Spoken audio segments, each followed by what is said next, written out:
Getting started, finding grounding as a traveler or as a human is really about tapping into your connection to the natural world.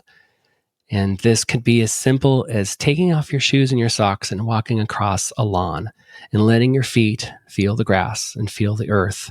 It's as simple as telling your body, telling your mind, telling your spirit that you are connected, that you belong, that you're resilient, and that you have a purpose. What if you could seek out travel experiences that ground you, that heal you, and bring you closer to the natural world? Hey, financially savvy travelers, welcome back to another episode of the Thought Card Podcast. Today, I'm joined by Matthew Kessi, where we're exploring how to weave nature into every trip. We talk about nature-first trip planning and simple ways to feel more grounded and present, no matter where you are, even if you're exploring a big city. Now, Matthew Kessi is a travel writer and nature photographer, passionate about helping people learn to let nature's power ignite their potential.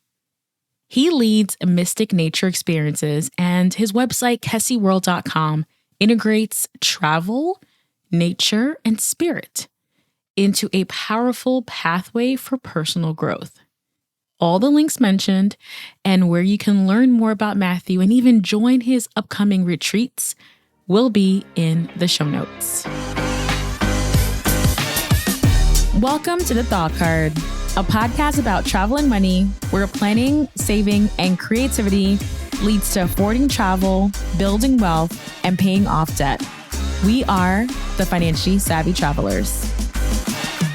All right, Matthew, thank you so much for joining me today. I am really excited for this because I will say for me personally, I'm definitely a city traveler. So put me in Europe somewhere, put me in like a Portland, Oregon somewhere. And I love cityscapes, but I also love when I'm traveling to connect to nature. And for me, it's something that I do seek out, but I'd love to chat more with you about what natural grounding is and just how for us to infuse nature into our travels. So I'm very excited. So let's go ahead and get started. So what is natural grounding, or the term grounding, and how does grounding lead to a path of discovery, healing, personal growth in our travels? Well, thank you for having me on, Danielle. This is really an honor and privilege to be here with you. When I think of grounding, or when I try to explain it, I like to start with human biology. Just a little short snippet. Humans have been on the planet for, let's say, 30,000 years. And if you think of it from that spectrum, for much of it, we deeply depended on nature for survival, to forage for things in the forest, or for hunting, or for safety. So our biology is set up to be really deeply connected to nature. And of course, in the last maybe the last 100 years, the last 20 years, technology has moved at such a rapid pace, and we're all trying to keep up with that and doing our thing and with our daily lives, that we sometimes miss out on reminding ourselves that we're connected to the planet, that we're connected to the natural world.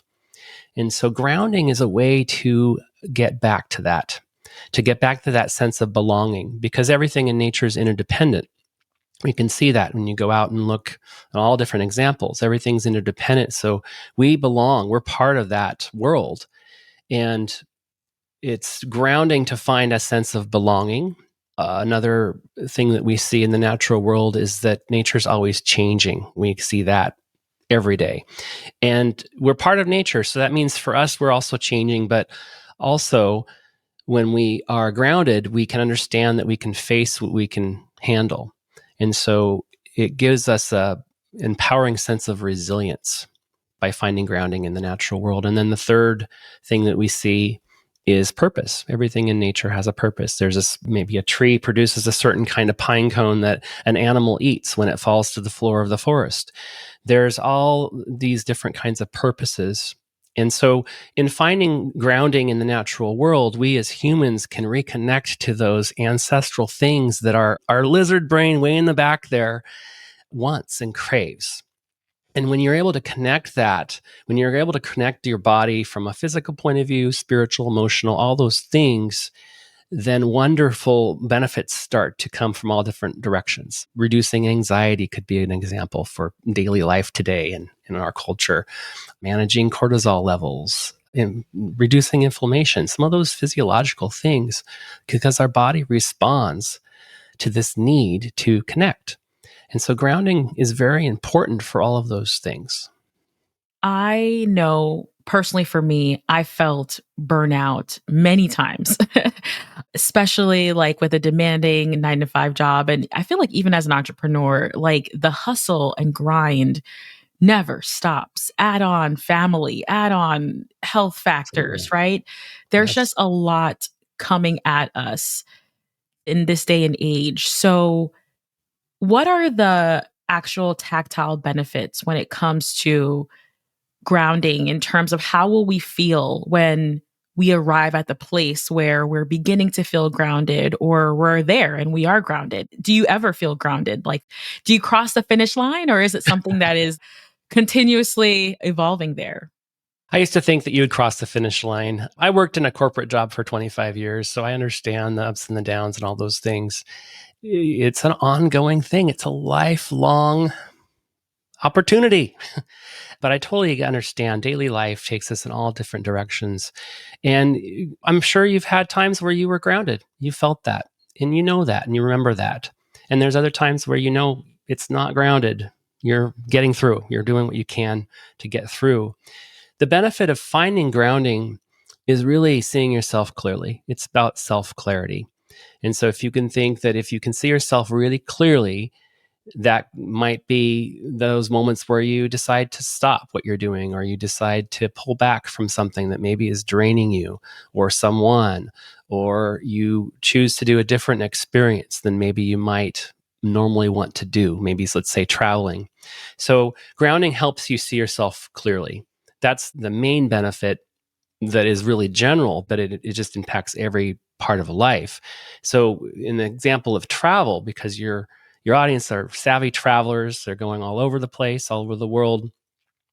It's really about knowing yourself so that you can be present to the destination, to the interesting things in the destination. You can be present to your loved ones or your travel companions, and you can be present to yourself so that you are experiencing a fulfilling journey. So that's a tangible benefit of finding grounding, just using the example of travel, because you can see yourself more clearly. I love that. And, I often talk about travel style, but that's more of a logistical, like how you travel and aligning that with the things that you value. But I also can understand on a more holistic level that understanding yourself and finding yourself and having that clarity can definitely impact you on the day-to-day life, but also when you are traveling, which is incredible. One of the concepts you talk a lot about on your platform is called moving at your natural pace. I feel like I'm constantly searching for that. And when I travel, a big motivator is to move at my natural pace. Like, I don't want to feel forced. I don't want to have to come back and feel like I need a vacation for my vacation because I want Yes. to feel grounded. I want to feel good. So, Mhm. what does it mean to move at your natural pace? And what does that look like when we are traveling? Well, again, I'll go back to what we can see in the natural world. In general, there are some exceptions, but in general, nature moves from slow to medium. If you think of even, humans love, in general, we love the waves, right? We love the sound of the waves of the beach. So I'll use that as an example. And if you imagine, just to kind of get a feel for what might your natural pace be, you can look at things in nature and think, okay, that's like a cadence. So even at the beach, a wave comes in and it washes on the beach. There's a retraction, it pulls out, and then it flows back in and washes on the beach. So that's an example of a natural pace. And so that's a good place to start. Waves at the beach, or even considering how a flower blooms, the time that it takes for a flower to bloom. it's slow to medium. I do exercises. I lead nature immersion retreats on the Olympic Peninsula, usually some in the spring and the fall, and they're ongoing. And one of the things we do is we track our heart rate. Because in general, let's just say in general, for an adult, your heart beats one beat per second. And when we sit and we do that exercise that's your natural pace, that's your heart. So your heart rate may be, let's just say it's going to be 60 beats a minute. Feel into what that means. Feel into that pace, because that's an example of your natural pace. And when we do that exercise with that, people, they start to kind of slow down. All the other parts of their system starts to adjust to that rate. And as it pertains to daily life, your natural pace, a good question to ask for anyone listening to ask yourself is the pace you're working with today, is this sustainable for your life? Do you want to do this? You probably can, but do you want to do this for the rest of your life? Do you want this to be your pace? And I think that's a good place to kind of do an assessment and understand that there may not be things that you may not be able to just stop doing some things, but that's where grounding, that's where immersing yourself in the natural world can help you with that, because at least it can give you a little bit of time, maybe every day, to slow down enough to make the aggregate over time be sustainable. And one thing I talk about, I offer a YouTube channel with guided nature immersion experiences that are 20 minutes, because some recent studies show that 2 hours a week or 20 minutes a day in an immersive state, connecting in nature, grounding, some sort of meaningful connection to the natural world is enough to sustain lower anxiety levels, is enough to help you lower inflammation, manage cortisol levels, all those things. It's enough to give you a reset every day. And it's powerful stuff. And maybe the first time you watch a 20-minute video or you do something, you sit outside for 20 minutes, it might not feel natural to you, because our lives are busy. Your daily life, there's lots going on. It's a matter of, like anything, like going to the gym or any kind of practice, it just takes a little bit of time.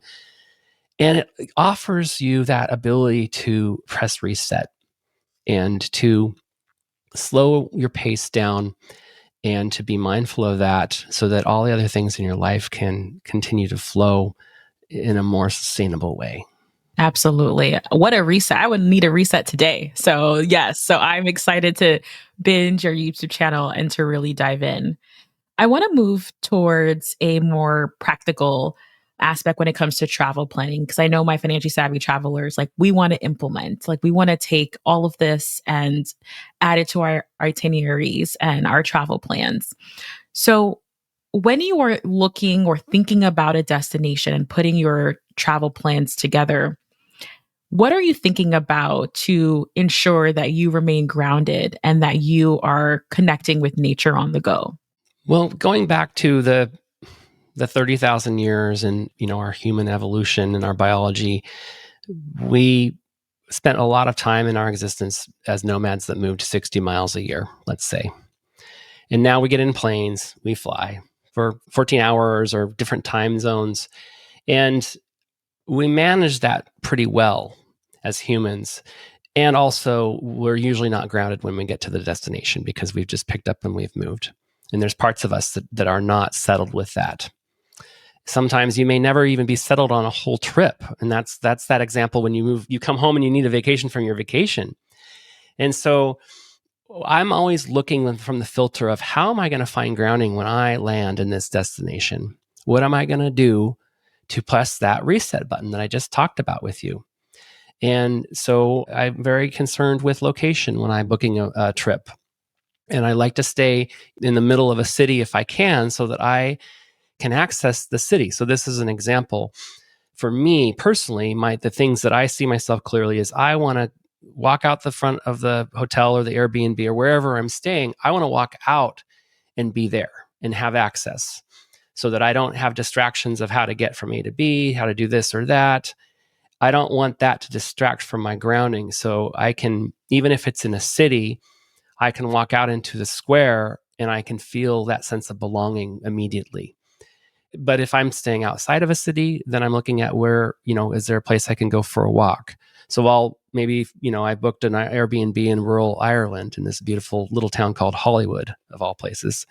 And when I booked the Airbnb, you don't always know exactly where, but if it's a hotel, let's say, I go into the maps, Google Maps, and I'll look around for parks or for roads or for trails. And usually on the map system, if you kind of adjust it, it will show trailheads and it will show parks.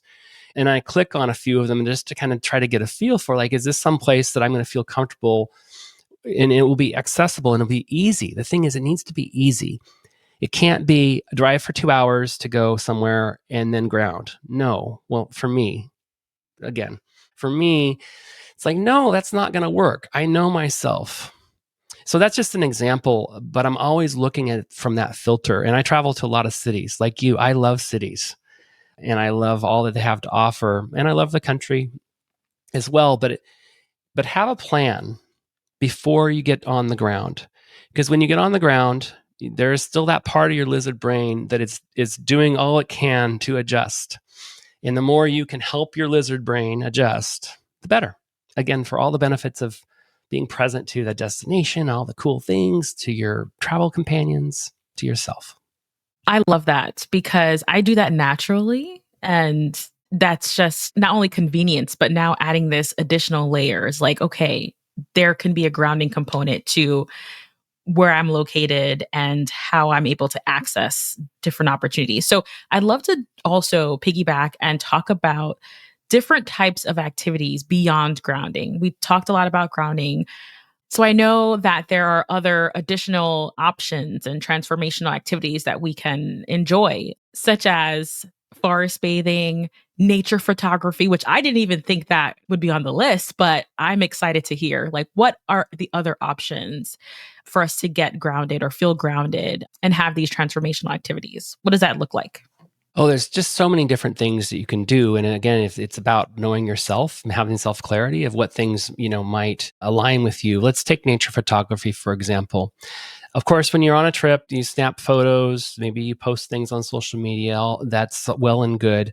Nature photography goes a little bit step further, where you are really looking at the subject you're taking a picture of. Let's say it's a tree in a park. Let's say it's a tree in Central Park.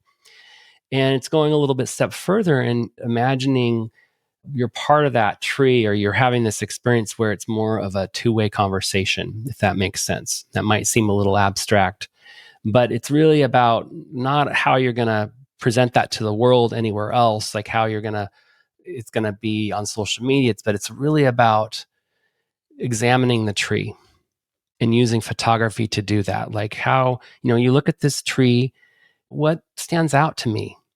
Would I want to take a picture of the whole tree at large and to show how tall it is, how wide it is, the roots, or would I want to go in and survey the bark? Or maybe would I want a collage of the bark and then the height of the tree, and spending time, 5 minutes, 10 minutes, 20 minutes, really feeling into what resonates with you with this particular tree or any kind of part of nature, and really fighting the urge to snap a picture of it and move on. So that can happen anywhere along the way. Other things that I like for grounding are, I love city tours. In many places, you probably know this and you've probably done this before, but most big cities offer free walking tours. In Europe and for sure everywhere. And I love to do that the first day because we talk about grounding, but also just these connective experiences. And walking anywhere is really giving you, it's literally you're on the ground and you're moving at a more human pace. And so a city tour can be a really great grounding experience because you're with a local usually. So you can also get a feel for that sense of belonging, like you can really be talking to an authentic person, and then you're walking, so you're seeing these things that you might miss if you were taking public transportation or driving or something. It's a very grounding experience. Boats, things on water, depending on the size and the scope, but anything that reminds you that you're part of nature are great activities. I was lucky, I got to go to Bali last fall, and I was on a plant-based tour. And one of the days we made our lunch. We went out into the garden and we picked different things. And they had some things picked for us already too, I think. And then we cut the items up and we mixed things. We had mortar and pestle. We had local knowledge about what we were doing. And we were connected. Like we were part of this beautiful terrace of rice paddies and palm trees. We were in it. And we made the food. And then, of course, we ate the food. So we were like, this is the fruits of our work. But those are the kinds of activities that connect you to the destination. They connect you to nature that you can do anywhere you go. It's really about slowing down and being mindful about what you're experiencing with this activity. You know what I'm picking up, at least for me, is that I do a lot of what you're mentioning naturally. And speaking to you really offers another layer for me, a deeper context and a new way and a new insights on what I'm already doing. So I Yeah. find this like a huge aha moment for me personally. And all the listeners, please let us know, like, are you feeling the same? Which is, I just feel excited. You mentioned a couple destinations. We're going to talk about big cities in a moment, but Okay. would love to hear in your travels, like what has been some of your favorite destinations where you were able to feel grounded or you had this wellness and holistic approach where you felt very connected to that destination, including where you live, which we'll talk about in a second as Yeah, well. sure, sure. Yeah. Right out of college, I started working for an airline. And so I had flight benefits. I started as a baggage handler. And so I could fly all over the world. And a lot of times I would stay with people because that was more, that was the economical version of going somewhere. And I love to travel. And so I got used to staying in little obscure parts of the city or wherever my friends were or my relatives and really finding connection wherever I was. And they weren't the places that would show up on any kind of, they wouldn't show up on Instagram, but they gave me this sense of connection, of being part of something. The general destinations I love, the UNESCO World Heritage website is fantastic because they already do the vetting. Sometimes it's national parks, sometimes it's state parks. Like the French Quarter in New Orleans, for example, is a UNESCO World Heritage site. So it gives you kind of an example of the type of things. But that can be a really great resource if you're curious about places to go. And oftentimes, let's take New Orleans out of the picture, but oftentimes they're not very busy compared to some of the other attractions in different countries. And I love Ireland. I have, my ancestors came from Ireland. So, Glenveigh National Park in Donegal is fantastic. It's mostly locals. There aren't a lot of people that the main tourist path doesn't really go up to Donegal. So that's an example of like this UNESCO site, this national park in this country that's outstanding and beautiful and not on the path of the general tourist track. I love Malaysia. And I had the chance to go to Malaysia a number of times because I have a dear friend that lives there. And so there are parks, there are the Kinabatangan River area has eco lodges, eco reserves. You can go on, canoe trips with guides and they can show you the animals. So there's lots of opportunity to do that. It's off the beaten path. It's a ways from the big cities, the hustle and bustles. In the United States, I love the Everglades. I was just there a month ago. And actually today, my nature guided nature connection video drops today with the Everglades. And that's an hour from Miami International Airport. And it's fantastic. It's a fantastic place. So it's accessible. It's, typically not very busy, just depends on the time of year. A lot of it doesn't even require needing to have a pass to the national parks because there's the roads access these things. And I like the Everglades as an example because oftentimes I go and I do see friends and I do city things in Miami or Fort Lauderdale, and then I make a point to do a day or two in the Everglades. So that's an example of a way to do a hybrid type of trip where you go to a destination that has both. And in most places, they have both. It's just a matter of kind of looking at that. Now that I know what grounding is and how I can imagine what I felt at the time, but I didn't know. So I went to Glendalough in Ireland a couple years ago, and it's a very mystic spiritual place. And even just thinking about it right now, I'm having like goosebumps of just how I felt and how at peace. It was just so amazing and it was so beautiful. And there were walking trails. Have you been? Have you been there before? Yeah, I mentioned Hollywood is a little town kind of on the other side of the Wicklow Mountains from Glendalough, but I stayed there when I went there. Yeah. Small world, right?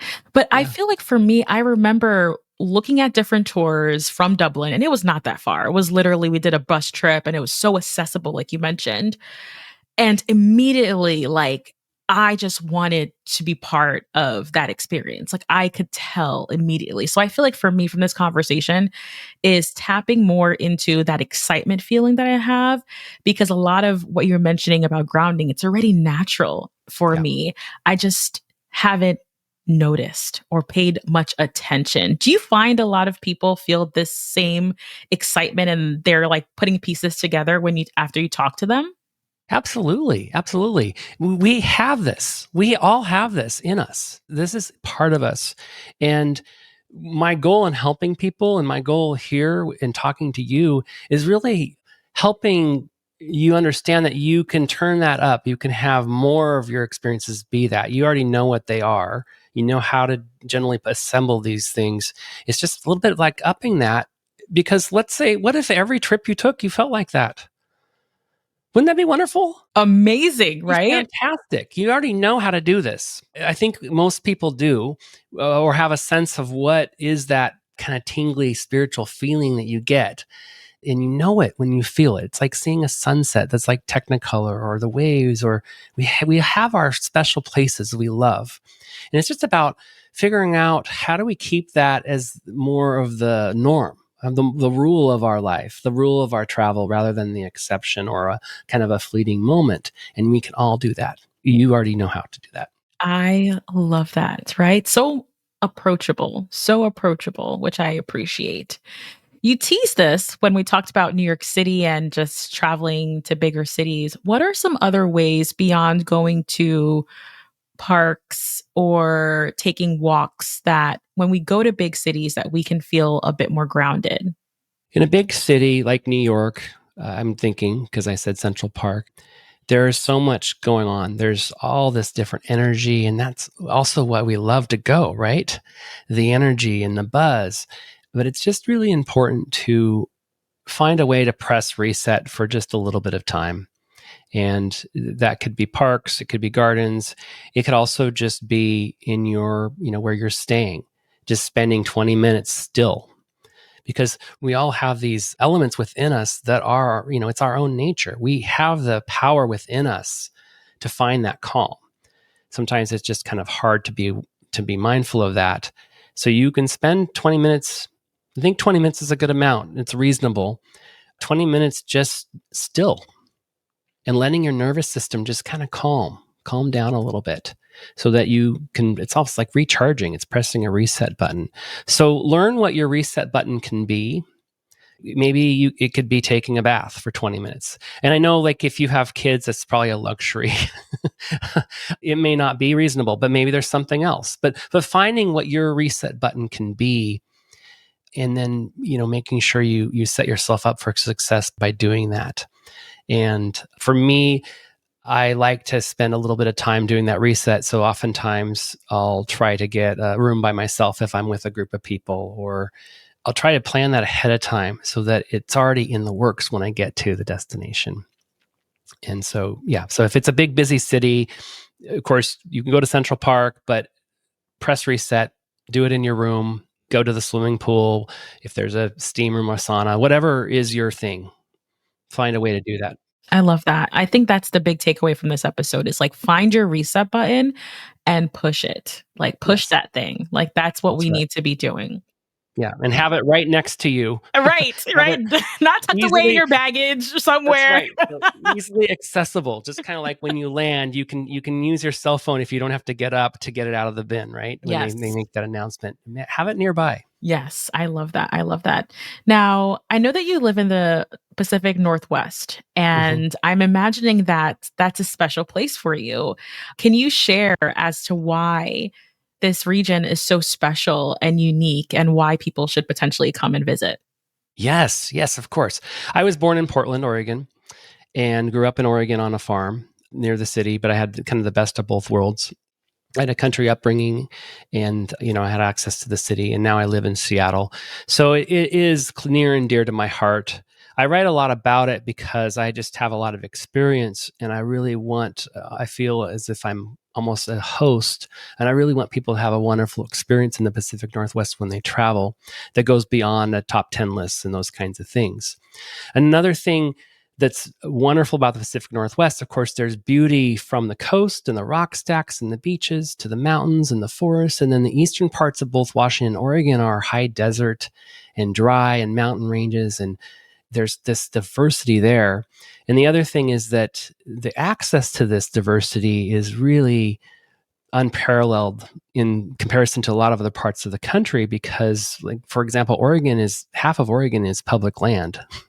And the Oregon coast is all public, the whole coastline. And the 2/3 of the land adjacent to the Oregon coast is public land. So there's lots of parks and hikes and trails. There's lots of ways to access these regions. And even for the cities, the big cities, Seattle and Portland, we met in Portland. So Portland, I know. You can get out of the city in half an hour. So that's why I love this region. There's accessibility to lots of beautiful things. And there's just a diverse list of things that you can do here.